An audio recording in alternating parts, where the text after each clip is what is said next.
Près de 700 millions de personnes à faible revenu qui ont du mal à se procurer chaque jour une alimentation correcte, saine et nutritive vivent en Afrique de l'Est et australe où les systèmes alimentaires sont parmi les plus fragiles au monde.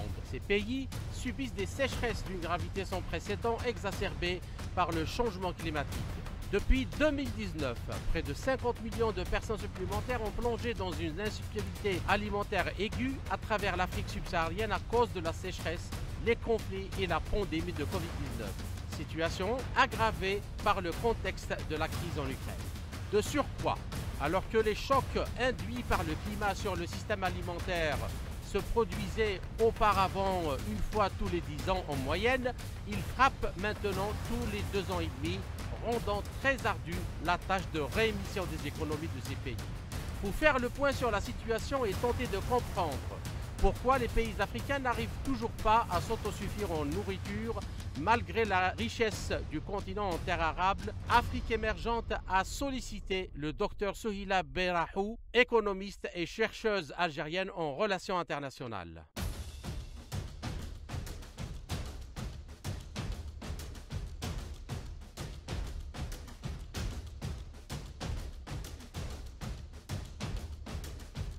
La Banque mondiale ou les institutions internationales ont toujours publié des bulletins qui situent l'Afrique comme étant un pays de famine et un pays sous-alimenté.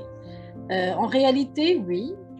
Pourtant, ce continent est le continent de l'avenir, comme le dit et l'affiche ces institutions dans leurs études ou leurs bulletins. Donc, nous vivons une situation controversée puisque les données disent que c'est un continent où les populations devraient être des plus émancipées, mais la réalité est tout autre. Alors, l'expérience a démontré que malgré tout cela, le continent est sous-alimenté.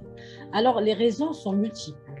Des fois, elles sont dues aux conditions climatiques qui ne sont pas à la faveur de ce continent. Et la plupart du temps, les causes sont d'ordre économique et politique. Ces pays vivent des conflits d'une manière continue, d'une part. Et d'une autre part, ces pays aussi ont du mal à décoller économiquement et restent dépendants d'autres pays, surtout en ce qui concerne l'alimentation, donc ça veut dire l'importation. Les échanges commerciaux sont très importants pour beaucoup de pays, pour les pays demandeurs et pour les pays exportateurs. Les pays exportateurs de blé, en l'occurrence, puisque c'est notre sujet, ont besoin de vendre leur blé. Donc ces échanges sont vitaux et pour les uns et pour les autres. Mais cela n'a jamais été, donc ces échanges commerciaux, le commerce international n'a jamais été en la faveur de l'Afrique. L'OMC, qui est une institution internationale, a fait que ces pays soient toujours dépendants des produits agricoles d'outre-mer et ne peuvent même pas, même si elle a un excédent de production, ne pourrait pas les vendre en dehors de l'Afrique. La pauvreté aussi, donc si nous n'avons pas, si ces pays sont pauvres, je parle de l'Afrique subsaharienne notamment, ces pays qui sont pauvres ne peuvent pas acheter ces denrées alimentaires manquant à leur population. Donc le facteur pauvreté est aussi cause de cette on va dire, défaillance. L'agriculture moderne n'est pas encore rentrée en Afrique. C'est ce qui fait justement ce déficit en méthode agricole, mode d'agriculture. Ce que les autres, c'est-à-dire les pays exportateurs de denrées alimentaires, sont passés à un autre type d'agriculture qui n'existe pas encore en Afrique. Déjà, ça, c'est un point. La main-d'œuvre qualifiée en la matière aussi est très réduite en Afrique. Nous avons aussi des manques d'eau terribles. Bon, même si je parle de manque d'eau réel, même si, c'est-à-dire la disposition de ces quantités d'eau suffisantes à l'irrigation de ces produits, même si l'eau existe en Afrique, mais on trouve des conflits, souvent des conflits autour des points d'eau en Afrique. C'est ce qui fait aussi, c'est ce qui constitue aussi une entrave au développement de je dirais, de ce secteur névralgique et vital. Nous vivons dans un monde interdépendant où l'intérêt des grandes puissances prime. Donc, l'Afrique a besoin de se développer d'abord pour pouvoir jouir de ces superficies justement agricoles.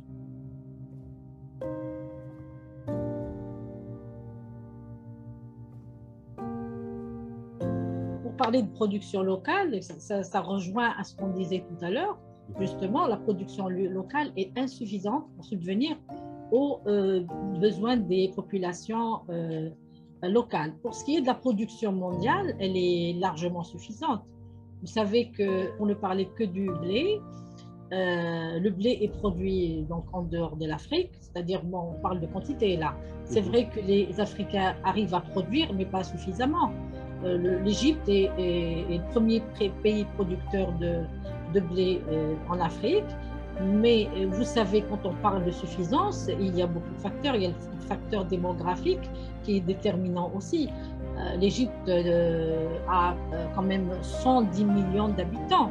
Et le blé, la farine, le blé, est un aliment essentiel dans la consommation des Égyptiens. Pareil pour l'Algérie, qui n'arrive pas à ce jour à subvenir à la demande locale de ce produit de première nécessité et qui pallie à ce besoin par l'importation. Et Dieu merci, nous ne sommes pas pauvres comme les autres pays de l'Afrique. Nous arrivons à subvenir à nos besoins concernant cette matière. Pour le riz, je disais que ces quantités donc d'alimentation sont produites à l'échelle de la planète de façon suffisante, mais n'arrivent pas donc au continent. Pourquoi? Nous avons assisté à deux énormes problèmes. Déjà, la pandémie qui a entravé le circuit du commerce de tous les produits, en l'occurrence les matières alimentaires, et puis le conflit en Ukraine. Vous savez que déjà entre la Russie pour parler de blé, entre la Russie et l'Ukraine, ces deux pays se partagent 30% de production de blé. Et vous savez très bien que ces deux pays-là sont aussi fournisseurs, avec la France bien sûr, à des proportions différentes.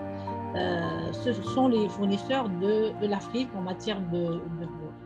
Donc ce conflit a fait que l'acheminement ne se fasse pas en Afrique. Rajoutant à cela le problème de semences aussi du blé, du moins des céréales en Afrique, se pose pour tous les pays de l'Afrique qui ont besoin de ces matières. Il y a pratiquement plus d'une décennie que ces pays importent aussi la semence. C'est-à-dire même pour produire localement et arriver à l'autosuffisance, cela n'était pas garanti, justement parce que la matière première ne suffisait pas. Les engrais aussi constituent aussi un problème parce que, pour parler aussi du conflit en Ukraine, entre la Russie et l'Ukraine, ces deux pays-là sont les premiers producteurs d'engrais chimiques. Et donc, si ces matières premières n'arrivent pas dans ces pays ne pourront pas développer leur agriculture. Donc, vous voyez ces interactions et plus il y a des problèmes dans ces points du monde névralgique, je parle du commerce extérieur, donc ces pays-là resteront donc piégés dans ces problèmes-là. Quand ces pays-là connaissent des problèmes, ça se reflète automatiquement sur les pays qui dépendent de ces exportations. Même si elles sont riches, elles ne peuvent pas acheter s'il y a des crises ailleurs.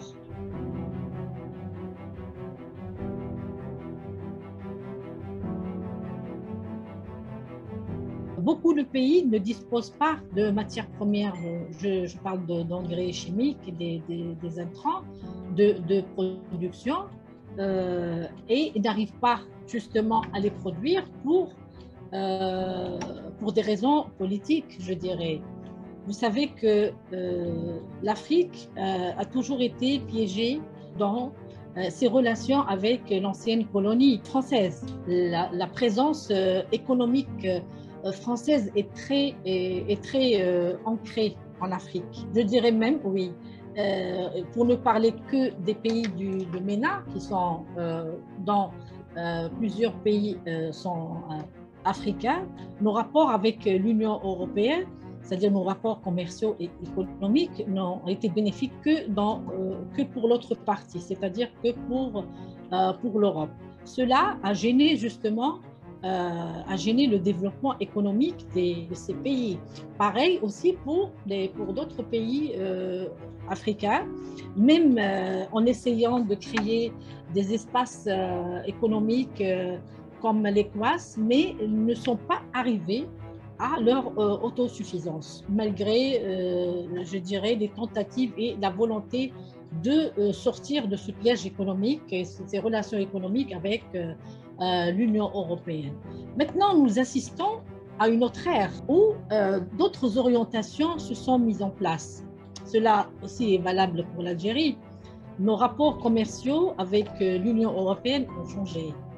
Nous assistons à dans le temps, c'est-à-dire suite à des négociations, l'Europe se comportait comme un seul bloc face à un seul pays, dans chacun d'un pays, pour l'Afrique. Et cela a joué en la faveur de l'économie européenne pendant des décennies. Maintenant, les nouvelles orientations indiquent un autre comportement. Je dirais, par exemple, pour l'Algérie, sa relation avec l'Europe est beaucoup plus a été segmentée. Et je trouve que c'est une excellente stratégie. Rien qu'à voir les dernières visites et les échanges avec beaucoup de pays européens le démontrent.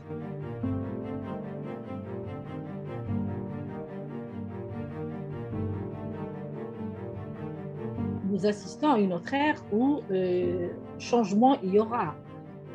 Les débuts de changement en laissant, nous avons vu que la Russie est plus que jamais plus forte malgré les sanctions économiques et diplomatiques imposées à ce pays ami. Alors, c'est vrai que pendant 6 décennies, les pays africains n'ont pas pu réaliser un développement réel. Nous avons vécu des décennies où nous étions tout près de nos objectifs. Mais nous avons aussi, pour des raisons géopolitiques, nous n'avons pas pu atteindre nos objectifs parce que il y avait un problème de modèle économique. Nous n'avons pas pu sortir de ce modèle qui est imposé à toute l'Afrique. Pendant ces 6 décennies, transfert de technologie n'a pas eu lieu. Pourquoi? Parce que nous avons eu des rapports économiques très étroits qu'avec l'Europe, qui est, pour des raisons peut-être géographiques, on dirait, mais cela n'est pas une raison pour rester justement. Donc, mieux vaut avoir un ami et un allié efficace loin qu'un allié très proche géographiquement et pas rentable ni efficace du tout. La Russie, oui, je dirais que c'est un partenaire économique très fiable et cela a été démontré à travers l'histoire. La Chine aussi pourrait être aussi une source de transfert de technologie en ce qui concerne l'agriculture parce que nous avons vu que le mode d'exploitation agricole en Chine est très très avancé. Et puis, justement, en parlant des transformations géopolitiques qui ont fait qu'il y a eu rapprochement entre la Chine et la Russie. Et donc, la coopération entre ces deux pays et la coopération aussi avec l'Afrique de ces deux pays ne fera que enrichir, c'est-à-dire la bonne volonté de ces pays pour sortir de ce modèle de dépendance. Donc, nous avons déjà constaté une grande présence chinoise en Afrique depuis quelques années. La Russie retourne vers ses anciens partenaires économiques en force cette fois-ci. Et je dirais que c'est le moment opportun de sortir, je dirais, de ces relations pas très bénéfiques pour l'Afrique.